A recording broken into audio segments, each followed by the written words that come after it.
Sadashivasamarambham Shankaracharya Madhyamam Asmadacharya Pariyantam Vande Guru Paramparam.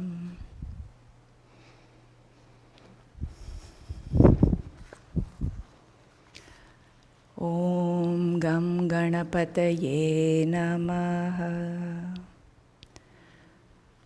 Om Sri Radha Krishnaya Namaha.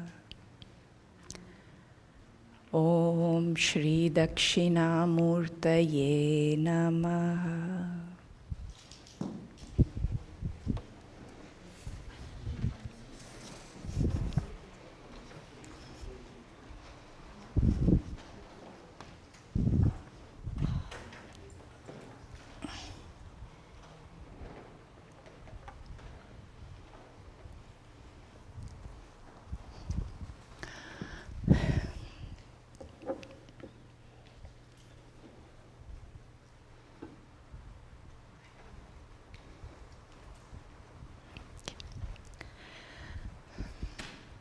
Om Sahana Vavatu Sahanau Bhunaktu Sahaviryam Karavavahai Tejasvinavadhitamastu ma vidvishavahai. Om Shanti Shanti Shanti. So welcome back everyone. And welcome to those watching the classes online later. We are continuing with our Sadhana Pancakam text here.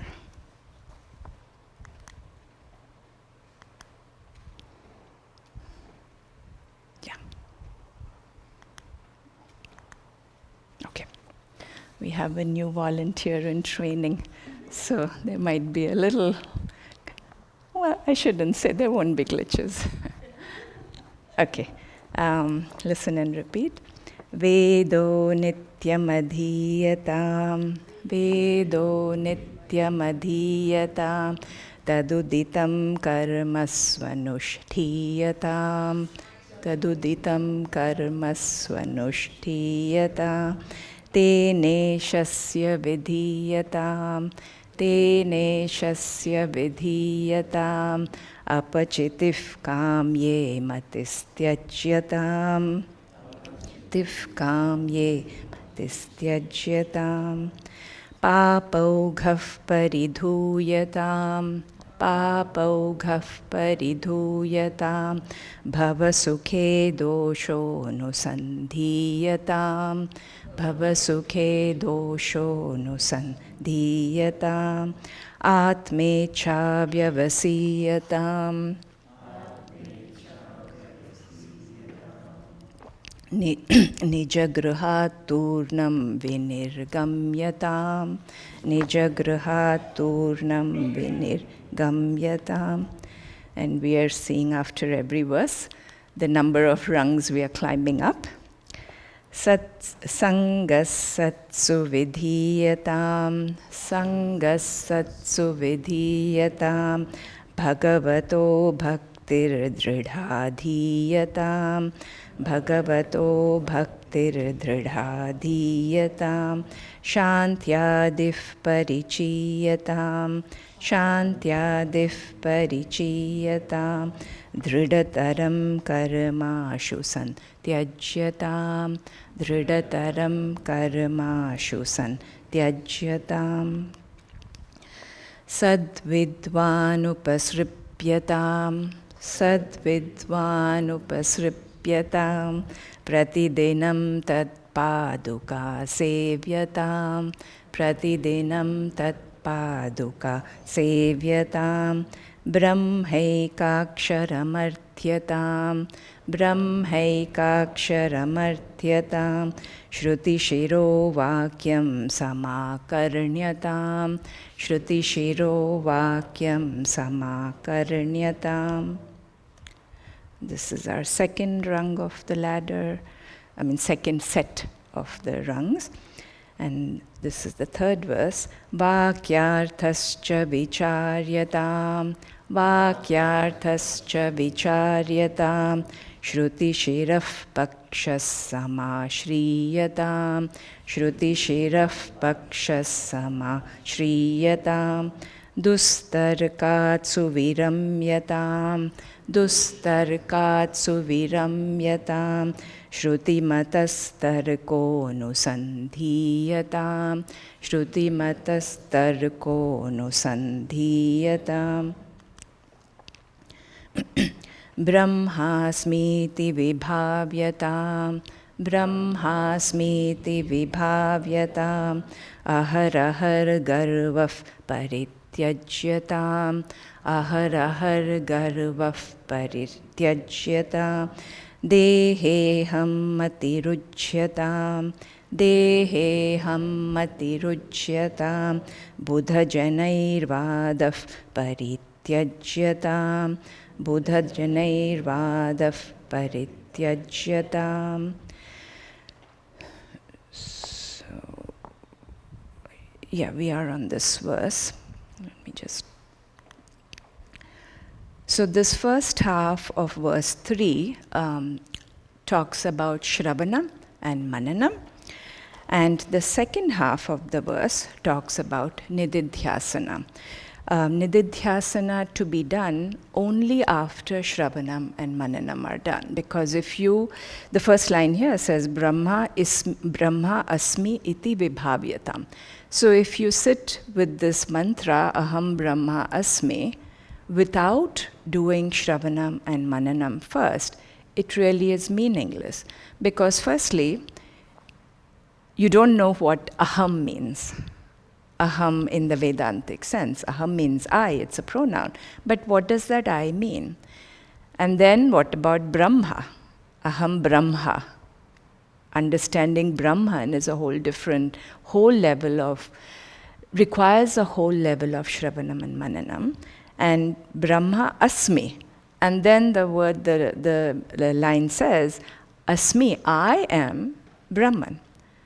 Absolutely no idea what it means. So if you don't do Manana and Shravana, Nididhyasana doesn't work.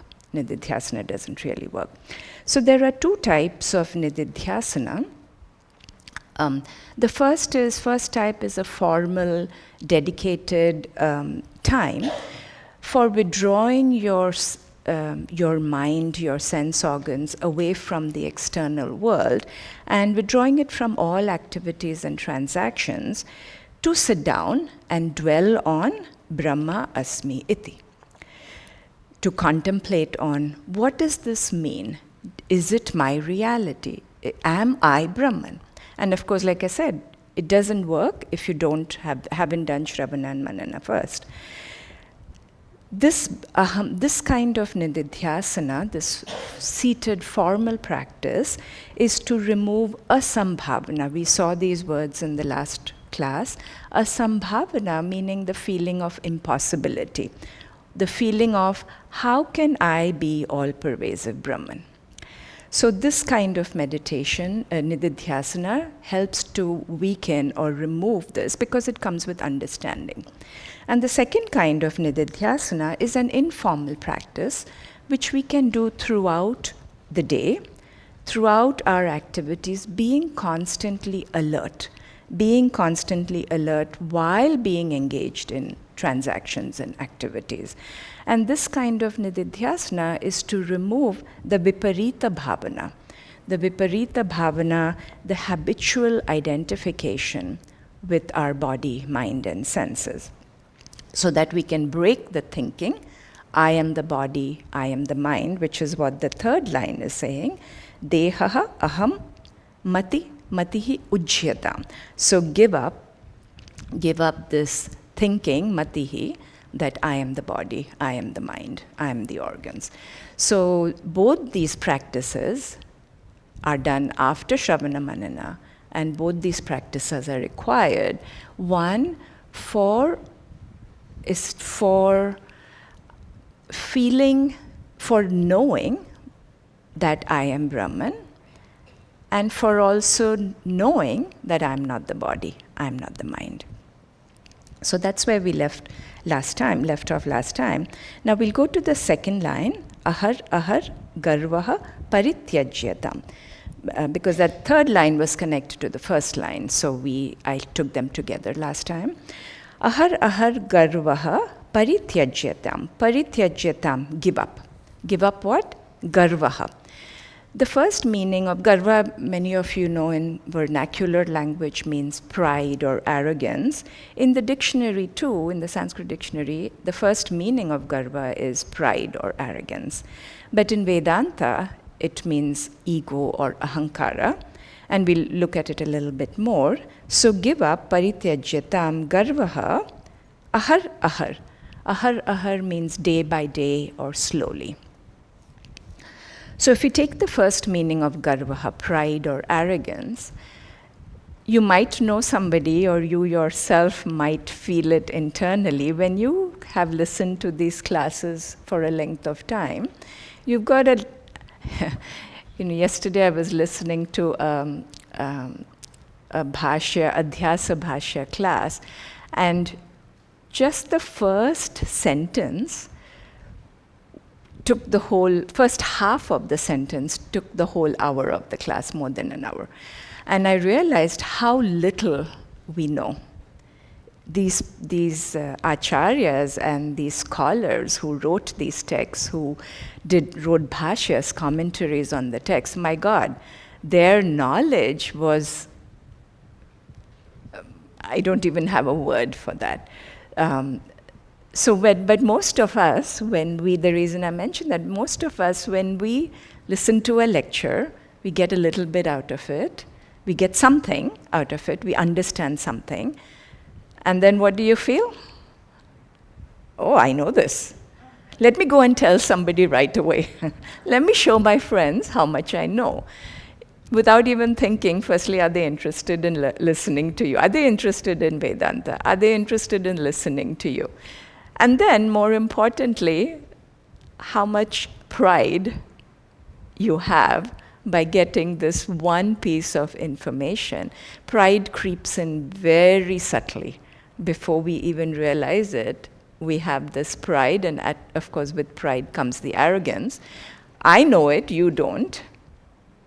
And many times people will, in a social, if they're going for a social gathering, part of it is because of the change that's happening to them. They will say, oh, they don't understand anything that I have to say. They're not on the same interest zone as you are. If you know something and it's helping you, great. You don't have to be boastful and arrogant about it. In Bhaja Govindam, the verse 11 says, Ma kuru dhanajana yauvana garvam harati nimeshat kalaha sarvam. So, ma kuru, do not do or do not have pride or arrogance. Why? Do not have pride on what? Because of your dhana, jana, yauvana. Do not, ma kuru garvam. Do not have pride because of your dhana, jana, yauvanam. Dhanam meaning wealth, jana meaning the people around you, the people in your lives. You've seen parents, especially of little children, when their child gets a little certificate for kindergarten, it's posted on the refrigerator, and you're telling your other friends who have similar age children, look what my kid got. So jana, not only the people in your lives, your children, and yauvanam, your youth. So ma kuru garvam, do not have pride in these three. Why? Harati nimeshat kalaha sarvam. Harati, because in an instant they can be robbed. By what? By kalaha. Sarvam. Kalaha sarvam. Time can take them away in an instant, in a fraction of a second. So that's if we take garva as to mean pride or arrogance. In the Vedantic sense, garva means ego or ahankara. To understand this, we first need to understand who says, I am a man, I am a woman, I am tall, I am short. Who feels, I am sad, I am happy, I am excited, I am depressed, I am tired. Who identifies with these feelings? And you might wonder, you might think that's a strange question when you ask who says, you're going to say, I say. I say I am tall, I am short, I am hungry, I am depressed. In Vedanta, this I, this whoever says these things, whoever feels these things, is called the ahankara or ego. This ego is not in the sense of garva or pride or arrogance. This ego is a fundamental thought. This ahankara is a fundamental thought that makes you feel that you are you. Literally, ahankara, aham karoti. That which karoti, that which makes aham, I. So you can take it as I, quote unquote, I maker. The sense of being an individual. If you hit somebody with your hand, does your hand say, I hit? You say, I hit somebody. And then after hitting somebody, firstly, I don't know why you should hit anybody, but if in the event, by mistake also, if you hit somebody and you feel bad about it, does your hand say, I feel bad? No, it's the I. You say, I feel bad. So this is your ahankara, your sense of I-ness. And this ego or the sense of an individual persists after knowledge, after shravana and manana, and needs to be given up slowly. Because this is what helps you hold on firmly to the sense of I am the body, I am the mind. So this first line of the verse, first line of this section, Brahma asmi iti vibhavyatam, it says, contemplate on I am Brahman. And the third line says, dehaha aham matihi ujyatam. The second line, ahar garvaha parityajatam, give up the sense of ego. So you cannot feel and say, I am Brahman, and hold on to say, I am the body. They are opposing thoughts, opposing feelings. So how to weaken parityajatam, how to give up this garvaha daily? Through karma yoga. Through karma yoga with the attitude of Ishvara Arpana, performing any actions for the sake of, one, because it's my duty, and two, it is performed, giving it up to Ishvara. And then all the disciplines we've spoken about till verse 3, all these disciplines will help to weaken our garvaha, our ahankaraha. And there is another, most of you know this, may have heard of this line from Nirvana Shatakam. It's a beautiful short poem written by I think it's by Shankaracharya. Mano buddhi ahankara chittani naham. Na aham, I am not was manas, the mind, buddhi, the intellect, ahankara, this word, ahankara here means ego, and chitta means memory. And the line continues, Nacha shrotra jighve, nacha grana netre. I am not the sense organs of hearing, sight, smelling, and taste. Nacha vyoma bhumihi tejo na vayuhu. I am not space, I am not fire, I am not this earth, meaning all these senses and sense organs. Chidananda rupaha shivoham shivoham. So chit ananda rupaha, my essential swarupa, my essential nature is chit, sat chit ananda, is Brahman. So this line, dehaha ahar garva parityajita, means give up ahankara day by day. Now the last line, there is a shift in the topic in this last line. So far we've talked about Shravana, Manana, and Nididhyasana. And we've seen the importance of all three and the definitions of all three. Now, even after you do Nididhyasana, for a length of time, that feeling might persist. The viparita bhavana, the asambhavana and the viparita bhavana. So you have to really do it for a length of time. Obviously, with our busy lives, we can't be sitting 24/7 and doing nididhyasana, meditating. We have to bring it into our activities, which was the second type of practice I mentioned. So what comes after we do nididhyasana, either seated in a formal way or doing nididhyasana throughout our daily activities? So this last line tells us how to conduct ourselves. How do we continue to do nididhyasana while we conduct ourselves in daily activities? Pretty much how to apply the teachings of Vedanta to our day-to-day experiences. So the line says, Buddha janaihi vadaha parityajyatam. Parityajyatam, give up. Give up what? Vadaha. Vadaha means argument. Argument with whom? Buddha janaihi, with wise people. Somebody is smiling, laughing. Yes. So you've heard of, if those of you who've raised kids, when kids are little, they are constantly asking questions. And they ask one question with another question. So if you say, take out the garbage, why? Do your homework, why? Eat your veggies, why? Stop answering my questions with a question, why? So they're constantly asking these questions, and sometimes our minds are like these little kids. We keep on asking questions. Remember, this is not manana. Manana is a prescribed practice. This is asking questions not to remove doubts, but for the sake of argument. For the sake of arguing, doubting what the Guru is saying, doubting what the scriptures are saying, what is being told. There is a difference between an argument vada and samvada. Samvada meaning a discussion or a dialogue.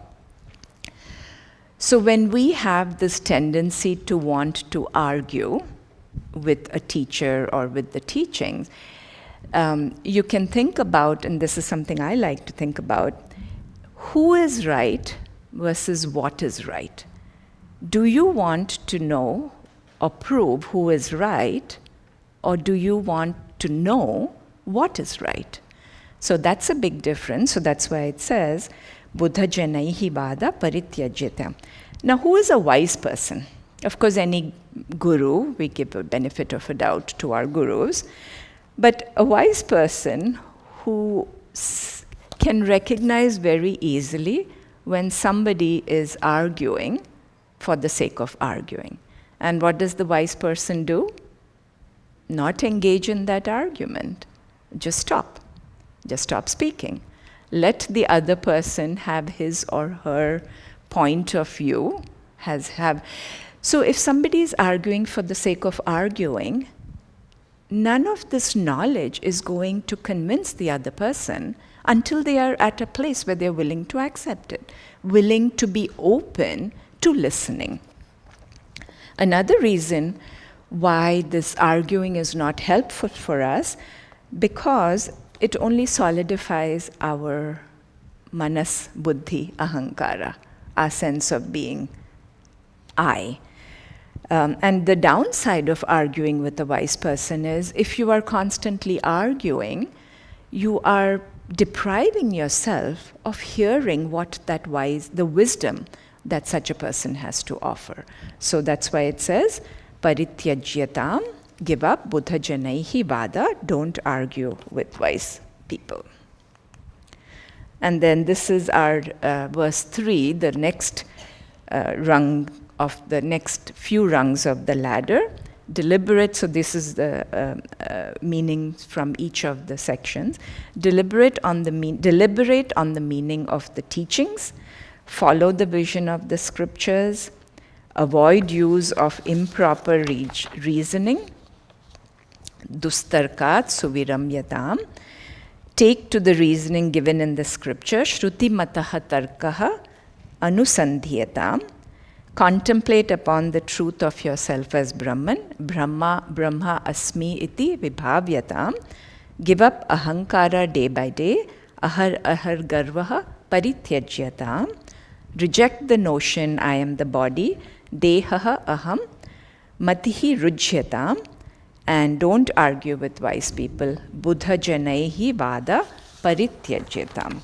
So we are climbing up that ladder, and we'll move on to the next verse. Listen and repeat.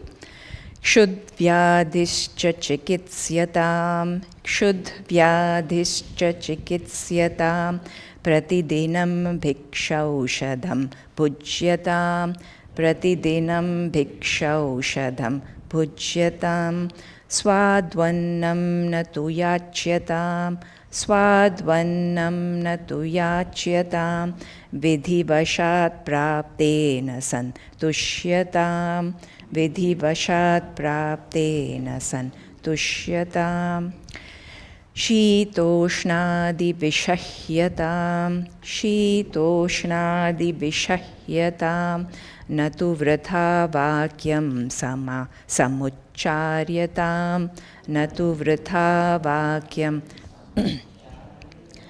Audasinyam abhipsyatam, audasinyam abhipsyatam, janakrupa naishturyam utsrijyatam, janakrupa naishturyam utsrijyatam. So this is our verse 4. This verse can be taken mostly as instructions for the life of a sadhu or a sannyasi, or a mumukshu, a seeker, which is all what we are. One who desires, mumukshu is one who desires moksha. Pretty much all of us. If you're coming here to learn sadhana Pancakam, you're coming here with the wrong intent. You're really coming here for moksha, to learn how to get liberation. And this verse is meant for those who have listened to, who've done intense Shravana Manana, continue to do Nididhyasana, and how this Nididhyasana is reflected in our day-to-day life. What should our conduct be? How should we interact with the world? What are the values to be followed, not only before, but even after knowledge? So just because you get enlightened, you get it, doesn't mean you become a horrible, obnoxious person. You continue to practice disciplines that promote your growth. So the first quarter says, Shud vyadihi cha chikitsyatam. Chikitsyatam, for grammar students it's a desiderative, have the desire to cure, or chikitsyatam, give medical treatment for what? Shud vyadihi. Vyadhi means illness, and shud means hunger. So treat the illness of hunger.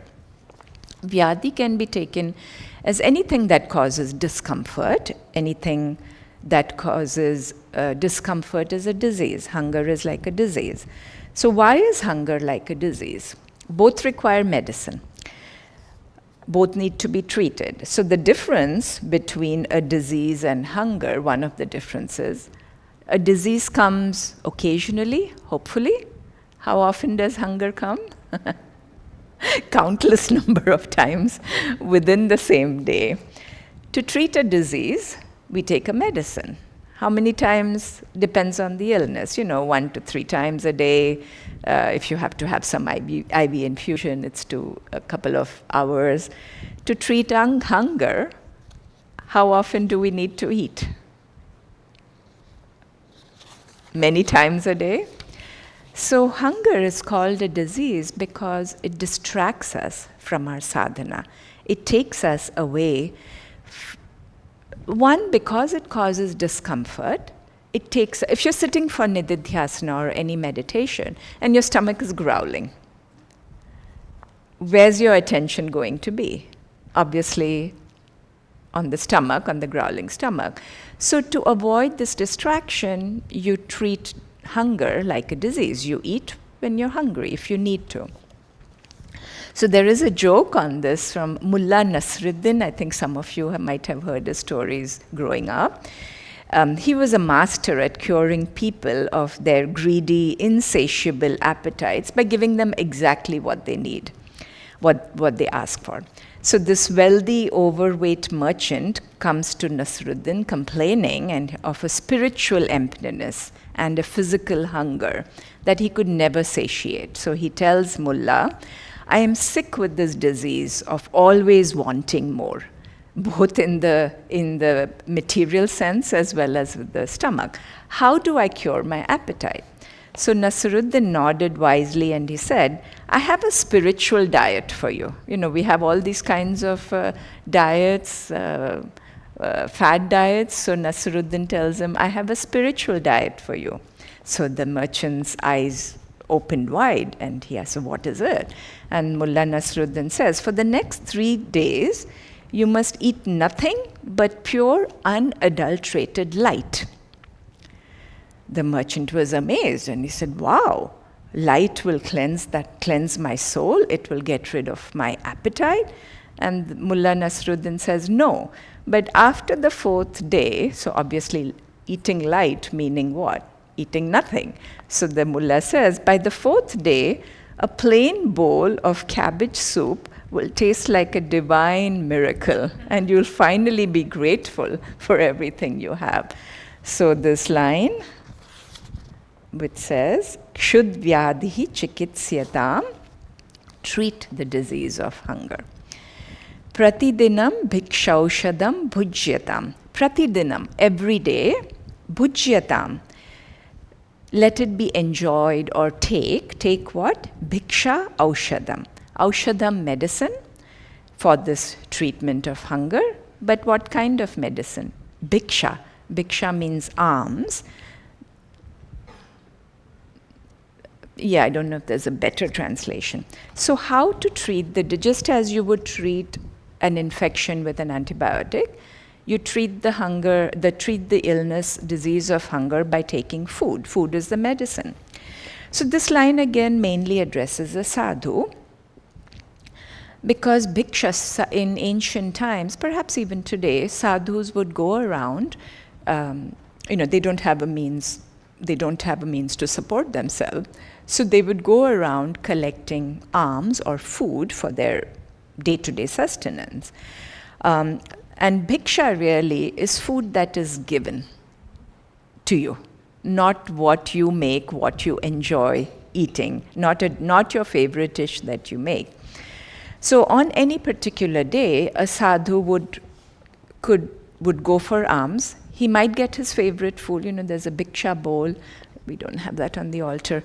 They would take a little bhiksha bowl, and whatever was given to the sadhu, he would take it. He would have to take it. Some days he would get something that is his favorite. On other days, he might get something that he's not really fond of. And on still other days, no bhiksha, nothing to eat. He may not get anything at all. So this verse is saying, bhiksha aushadam, take this aushadam, food, as a bhiksha. There is the story of a wandering monk who knocked on the door of a villager who was known for his miserliness, and he was holding out his bhiksha bowl. The miser opened the door, looked at the bowl, and he said, go away, I have absolutely nothing to give you today. Sometimes we do that also, right? When we don't want to be generous, we can say a few lies and get away with it. So the miser told him to go away. The sadhu just smiled warmly. He turned his bhiksha bowl upside down and held it out. So the miser is asking him, what are you doing? The miser is confused because one, he's told him there's nothing, go away. But now the sadhu is turning his bowl upside down. What can you collect in an upside down bowl? So the monk smiles and says, oh, I don't need food today. I can see you are far poorer than I am. So I'm holding my bowl this way to see if I can pour some of my contentment into yours. What an attitude of bhiksha. So any food that is made traditionally in Hindu culture is offered as naivedyam. If in Orthodox religious family, when the food is cooked, you don't go and sit on the table. You don't sit on the table. You don't start eating from it unless it is offered to Ishvara as part of a puja. I just thought of this. So when you go to these fast food joints or when you go to a restaurant to eat, do you think it's offered as Naivedya first? So the idea is what is offered as Naivedya at a puja or at the altar comes to us as prasada, as God's blessings to us. How to apply, so when you sit for food, if you take this attitude of bhiksha aushadam, taking this food as medicine, as bhiksha, every time you sit to eat, this food becomes prasadam, becomes a blessing. And if Shravana, Manana and Nididhyasana, so if Shravana and Manana has been done, Nididhyasana, you can continue to do Nididhyasana, contemplation, while you're eating this food.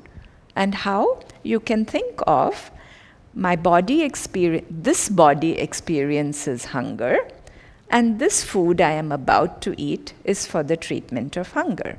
So this food is taken as prasada from God to remove the discomfort of hunger from the body.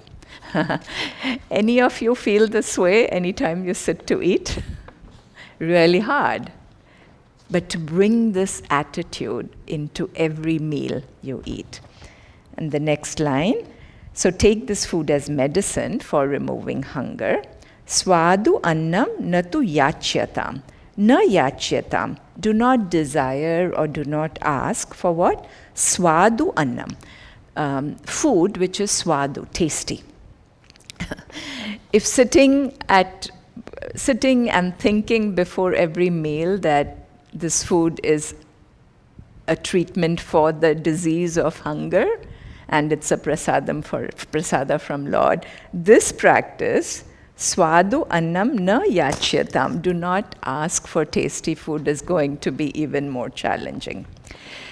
Does a medicine need to be tasty for it to cure? Most medicines are bitter. So does food need to be tasty for curing the disease of hunger? No. Dal roti, rice and dal is enough. But some of you might be thinking, hey, wait a minute. I have only this one life to live. What is the harm if I love food and I like to eat tasty food? What is the harm in that? Let me enjoy my life. Let me go after foods that I like. Nothing wrong in that, except that when you go after food, because the reason you're going after that tasty food is because you think that that food is going to make me happy. That food is going to give me contentment. How long is that happiness going to last? As long as you eat the food. You can eat a lot of it, and perhaps the happiness will be more short-lived if you end up with a bug or a stomach pain. So this practice of not going after tasty food is really for us to have a control over our sense organs, not becoming a slave to our organs, not getting identified with our body, mind, and senses. If we adapt the practice that was mentioned for the sadhu, bhiksha aushadham, swadu annam na yachyatam, of giving anything, of eating anything that is given to us as prasada, it will take us a long way to break this identification. So do not crave tasty food. And the last line in this half, vidhi vashat praptena santushyatam. Santushyatam, be satisfied. Praptena, with what? Whatever is given, whatever is gained. How? Vidhi vashat. Literally it means, vidhi means rules or mandates, whatever is given according to rules, according to custom. We could also translate it as prarabdha karma. So this again line is focusing on the sadhus. For sadhus, there are many rules for when they go for bhiksha. Firstly, they have to ask, Bhavati Bhikshan Dehi. Bhavati Bhikshan Dehi. Bhavati is a polite way to address somebody. So it's asking, the sadhu is asking in ancient times, the woman who would do the major cooking in the house, Bhikshan Dehi. Dehi, please give me what? Bhiksha, Bhikshan. The sadhu cannot ask, so note what it's saying. The sadhu is asking, Bhavati Bhikshan Dehi. The sadhu cannot ask, Bhavati Chana Masala Dehi. Doesn't work. So this is one of the rules. A sadhu cannot also ask for bhiksha if he knows that, if he sees that the cooking fire in the house has been turned off. Because this would mean that he's going to make that woman of because it might mean, there are several reasons for that. It means that he might make the woman of the house have to cook for him specially, and that's a no-no. It could also mean that the woman there's no more food, the family is poor, there's no more food for giving him. So the sadhu cannot ask for bhiksha once the cooking fire is off. Most of us, I don't think any of us, are going around asking for bhiksha. I don't know, some of you might be doing it at your home if you're not the main person who does the cooking. Most of us are not going around with a bhiksha bowl asking for bhiksha. So the second meaning for us, vidhi vashat, not according to rules, but according to karma. So if your food is extra salty today, it's your karma, your prarabdha karma. You can modify it, you can have it with something else to decrease the salt level.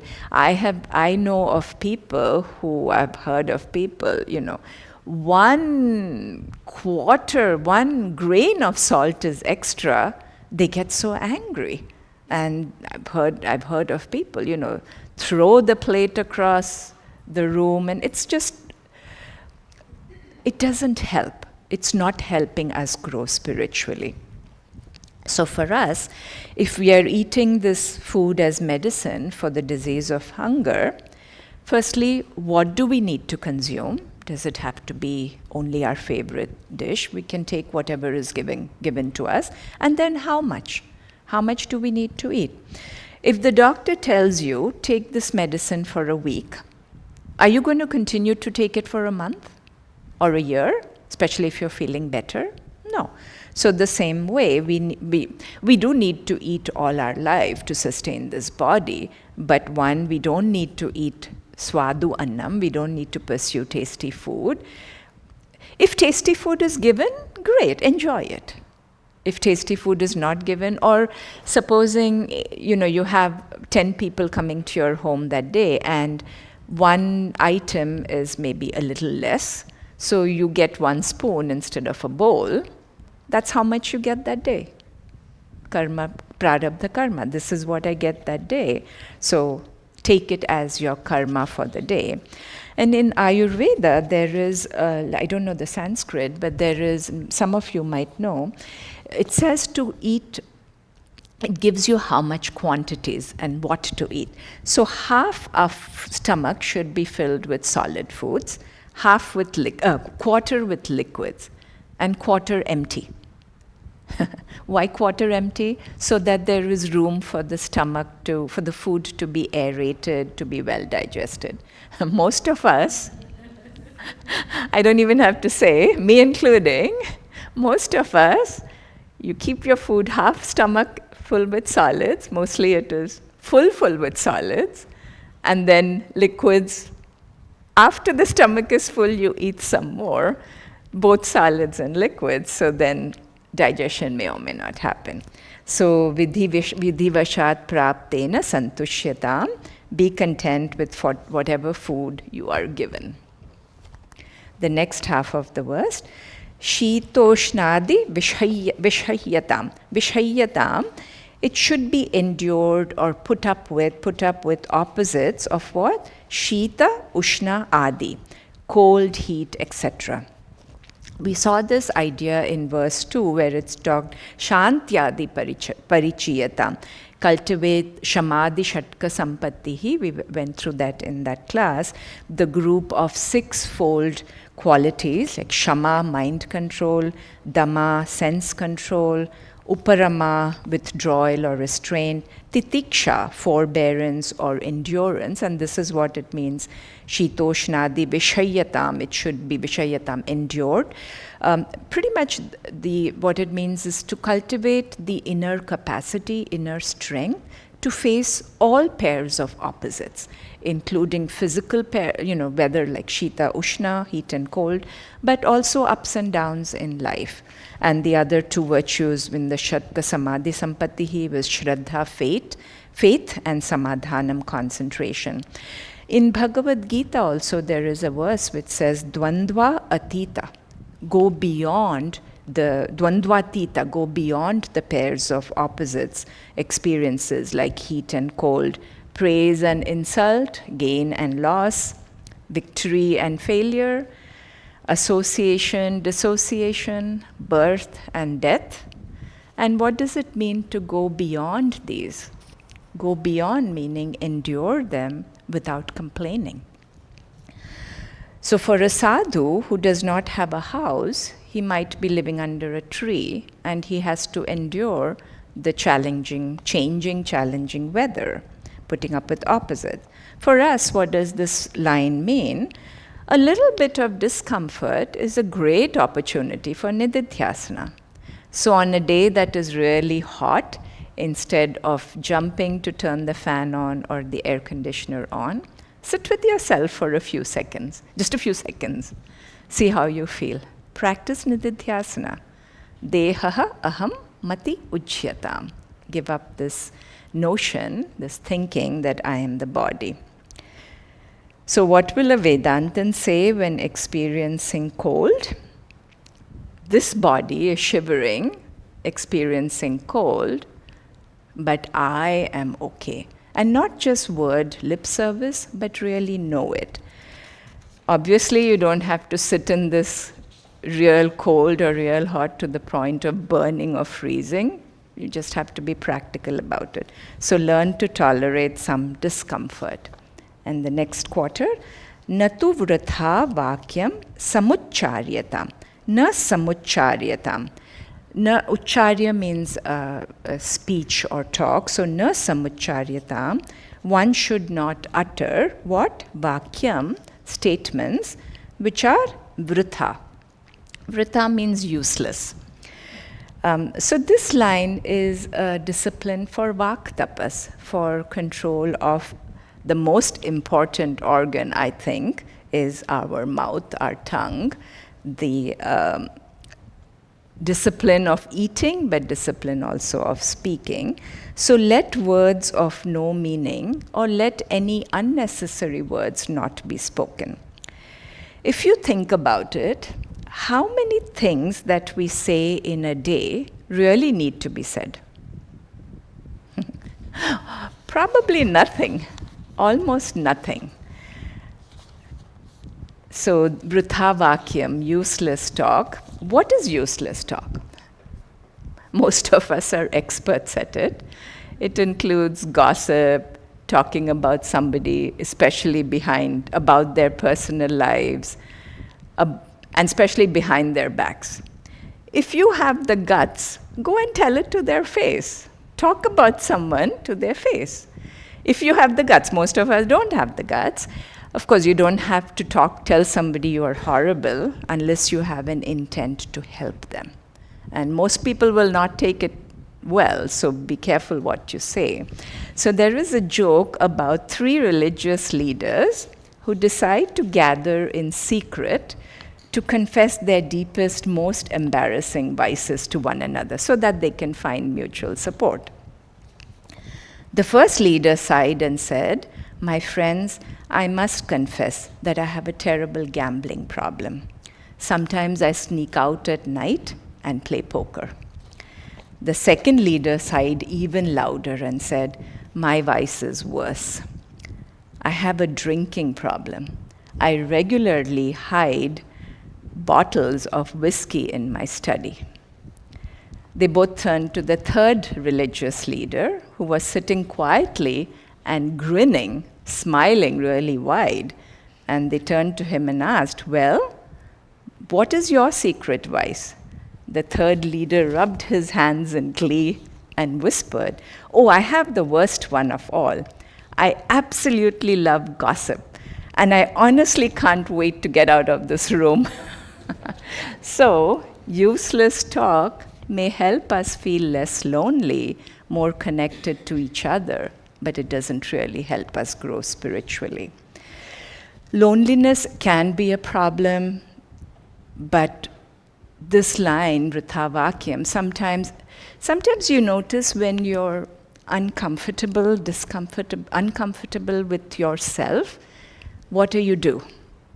Most people, this mudra, now we have a new mudra, American mudra,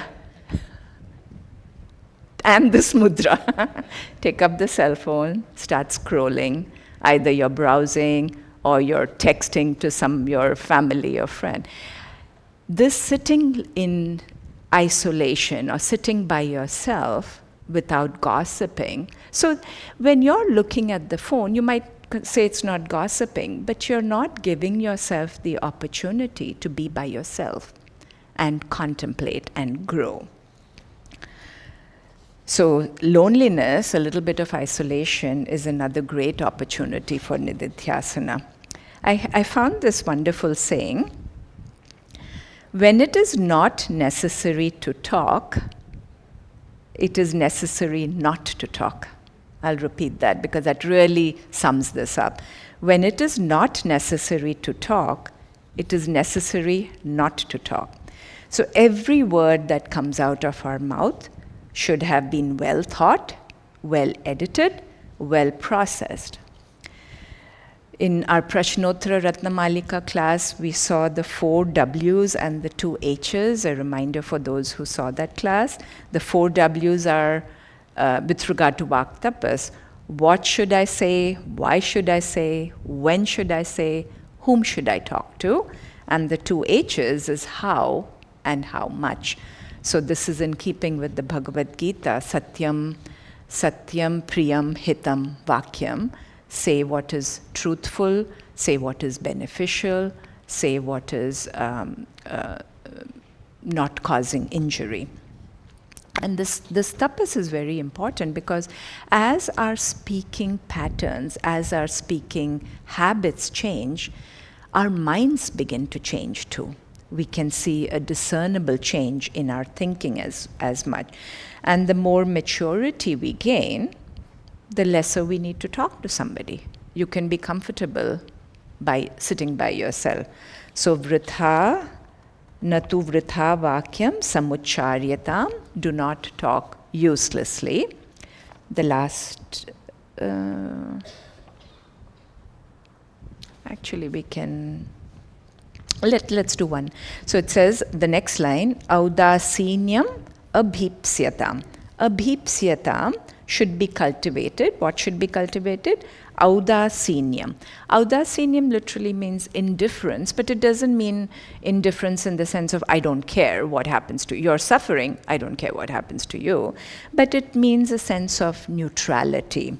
But rather being neutral, being diplomatic. So what it implies for us is don't take sides. Don't join groups. This is important for a sannyasi, of course, but it's also important for us so that we can maintain smooth relationships in our family, at work, among our friends. And this audasinyam, so cultivate this kind of indifference.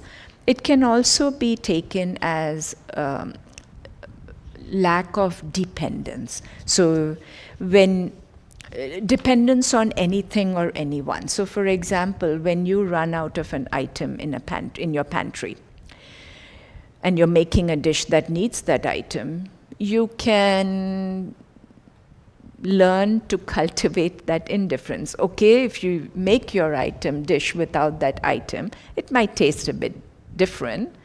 Go back to swadu annam. don't care for tasty food, don't crave for tasty food.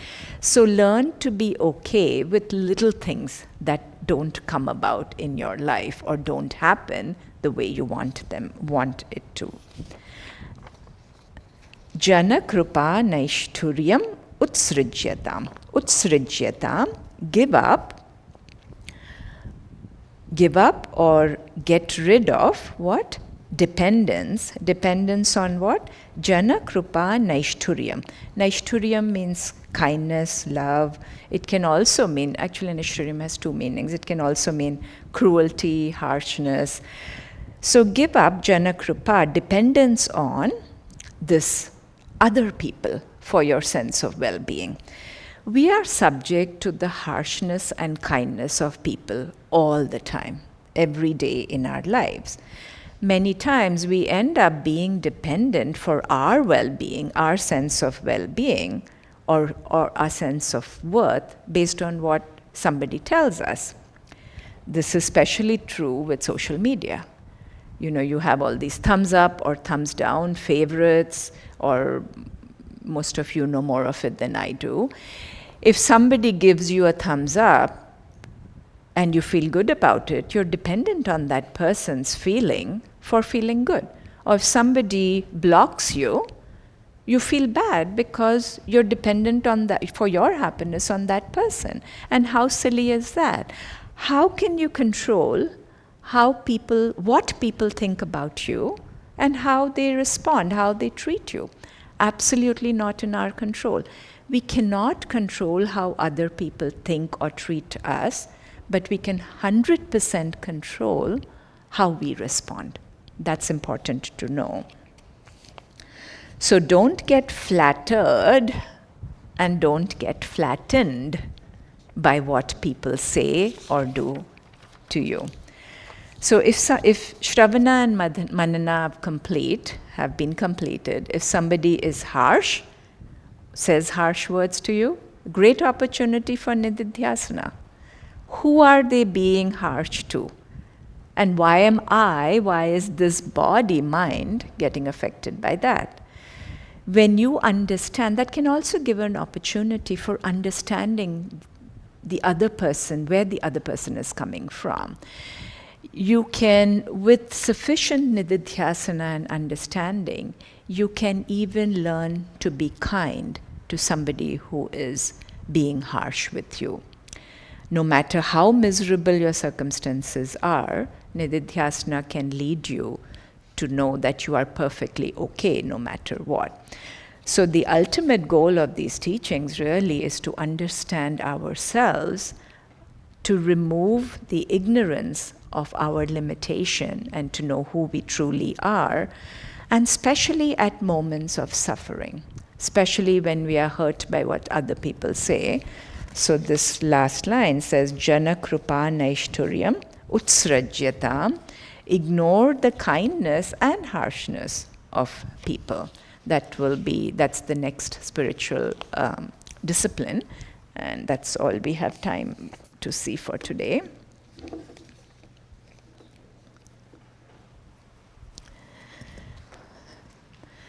Om sarve bhavantu sukhinah, sarve santu niramayah, sarve bhadrani pashyantu, ma kaschit dukkha bhag bhavet, asato ma sadgamaya, tamaso ma jyotirgamaya, mrityor ma amrutangamaya. Om Shanti Shanti Shanti. Harihi Om Shri Gurubhyo Namaha. Harihi Om. Just an announcement, if you didn't see your email, we will not have a meditation class today. And if you're coming for satsang tomorrow, make sure you check your email before coming. And thank you all for coming. I'll see you next time.